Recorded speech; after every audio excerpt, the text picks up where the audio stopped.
chcem takisto, ako to urobil aj Ľuboš Blaha, spojiť predovšetkým s mierom. Prosím, nerobme zo slova mier nejaké slovíčko, ktoré sa tak ľahko používa a ktoré sme možno aj ľahko používali v minulosti. To slovo dnes nadobúda na obrovskom význame. Viete, keď sedeli v Bratislave v tej kaviarni, tak všetci hovorili: Bože, len nech sa mastia tam na tej Ukrajine a nech tá vojna trvá tak dlho, ako sa len dá. A potom, keďže sú všetci chudobní a išli na dovolenku do Dubaja a tam im nad hlavou preletelo lietadlo a všetci už volali na úrad vlády: dojdite pre nás, my sa bojíme, lebo tu letí nejaké lietadlo. Neberme ako samozrejme, že sa ráno zobudíme a máme teplú vodu. Neberme ako samozrejme, že pustíme sporák a ide plyn. Neberme ako samozrejme, že ideme do obchodu a kúpime si potraviny.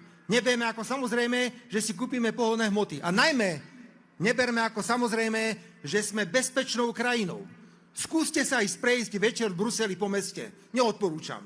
Alebo choďte do nejakých iných miest v Európe vo večerných hodinách, tak vám každý povie: nebláznite, zostaňte radšej na hoteli.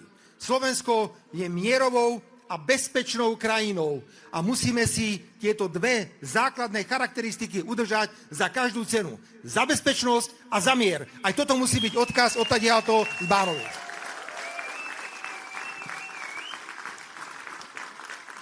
Včera som bol v Beluši. Je to veľká obec, ktorá má takmer 6 000 občanov a táto obec bola oslobodená presne 30. apríla 1945. A zopakujem to, čo som včera povedal aj občanom tejto obce. To ja sa mám hanbiť ísť do Moskvy a položiť na hrob neznámeho vojaka Červenej armády červené karafiaty? Ja sa mám za to hanbiť? Veď to boli 10 000 vojakov Červenej armády a rumunskej armády, ktorí prišli na naše územie a oslobodzovali, ale súčasne tu nechali aj svoj život.